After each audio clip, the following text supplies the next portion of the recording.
एक आत्मा परमात्मा की दात है, उसी का अंश है, तो फिर कोई सवाल ही नहीं कि किसी से हम उस बेसिस पे नफ़रत करें कि ये कहीं का है या इसके खाने पीने का स्टाइल मेरे स्टाइल से मैच नहीं करता। तो हमें हर एक में इसी प्रकार जब परमात्मा नज़र आएगा तो फिर हमारा मन अपने आप साफ हो जाएगा, हमारी ज़िंदगी का एक मोल लग जाएगा।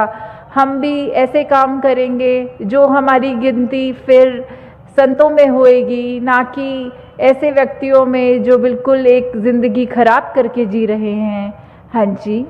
सूरत के संग जिस बंदे की होती अच्छी सीरत है, उस बंदे की पड़ जाती फिर इस दुनिया में कीमत है। तो हमें कैसे इस उदाहरण में बार बार ये सूरत और सीरत, ये खूबसूरती का जो बार बार जिक्र हो रहा है,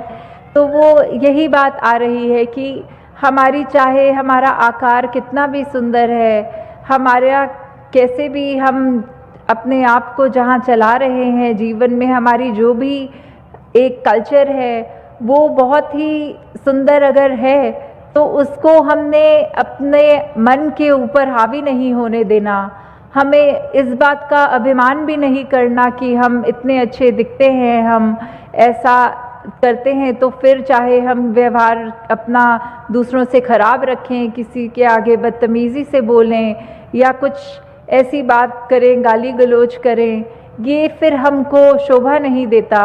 हमारी अगर सूरत जैसी भी परमात्मा ने दी है वो बहुत ही सुंदर है, पर साथ में अपने किरदार को हमने सुंदर बनाना है, अपनी सोच को, अपने हर चीज़ में एक ज़िंदगी के ऐसे ऐसे पहलुओं को हमें सिर्फ़ और सिर्फ खूबसूरत बनाने की ओर फोकस करना है। क्योंकि जब ये खूबसूरती अगर दिख भी रही है किसी को,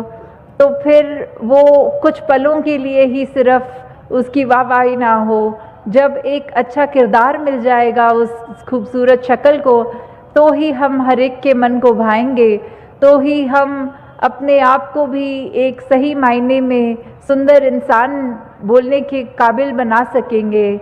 हाँ जी। तन की सुंदरता की खातिर सजता और संवरता तू, मन सुंदर रखने का बंदे नहीं उपाय करता तू।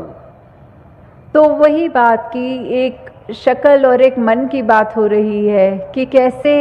अपने सूरत को तो हम प्रतिदिन सुबह उठ के जब तैयार भी हो रहे होते हैं, तो हमारा दिन शुरू होते ही हम अपने आईने में घर के देखना शुरू कर देते हैं, अपने आप की शक्ल ये संवारना शुरू कर देते हैं। पर हम उस समय भी ये फोकस नहीं करते कि तन की खूबसूरती, ये शक्ल की खूबसूरती से ज़्यादा ज़रूरी है कि अपने मन में एक पावन निर्मल गुण हम रखें, कि वो हमारा मन ही साफ सुथरा रहे, किसी के लिए हमारे मन में ये बुरे ख्याल ना आए, एक ऐसा एक नफ़रत का भाव ना रहे। तो ऐसे आईने तो बहुत होते हैं, पर अगर हम ये मान के चलें कि कोई अगर ऐसा आईना है जो बाहर की खूबसूरती ना दिखाता हो, पर उसको अपने आगे रखें, तो हम एक किस तरह के एक इंसान हैं, हमारा दिल कैसा है, हमारा मन कैसा है। अगर वो आईना कुछ ऐसा दिखाने लग जाए, तो हो सकता है हम अपने आप को भी एक अपने आप को पहचान तक नहीं पाएंगे उस आईने में, क्योंकि हम कई बार अभिमान में अपने आप को इतना श्रेष्ठ तो मान लेते हैं कि हमको लगता है हमसे ज़्यादा कोई अच्छा नहीं है। पर अगर वही बात रखें कि ऐसा आईना जो हमारा मन दिखाए हम कैसे इंसान हैं, हमारे को उस बात का अवगत कराए, तो फिर हमें ये पता लगेगा। और हम तो इतने लकी हैं, इतनी कृपा है कि हमको तो ये सत्संग रूपी आईना जो प्रतिदिन के लिए मिला हुआ है, कि कैसे अगर हम रोज़ झाड़ू लगा रहे हैं घर को साफ रखने के लिए, तो एक दो दिन ना भी लगे तो बहुत उसका कचरा नज़र आ जाता है। तो इसलिए सत्संग भी हम जब रोज़ करेंगे, अपने मन का वो जो भी गलत ख्याल है मन में वो जाते रहेंगे धीरे धीरे, और मन बिल्कुल साफ हो जाएगा। तो फिर उस पल के बाद ही हम अगर ये देखें कि फिर चाहे दुनिया का कोई भी आईना हमारे सामने आए, तो वो शक्ल तो दिखाए, उसके अलावा अगर हमें अपने आप की भी पहचान कराए, अपने मन नज़र आए उसमें, तो उसमें भी हमारी कोशिश यही रहे कि अपने मन को कैसे हम साफ देख सकें। हाँ जी। निर्मल निर्गुण निरंकार को जीवन में अपनाएगा, कहे हर देव के मन सुंदर निर्मल पावन हो जाएगा।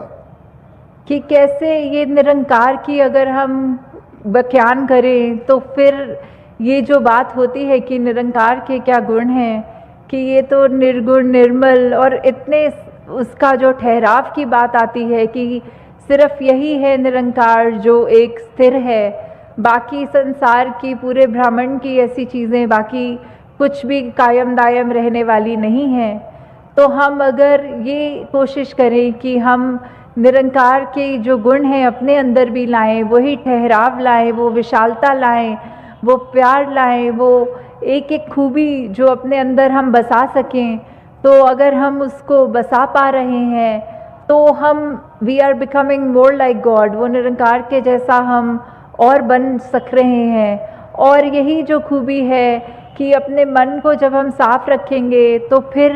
हमको एक ऐसा संसार मिलेगा। अपने आप से शुरू करेंगे, अपने घर से शुरू करेंगे, अपने मोहल्ले से, अपने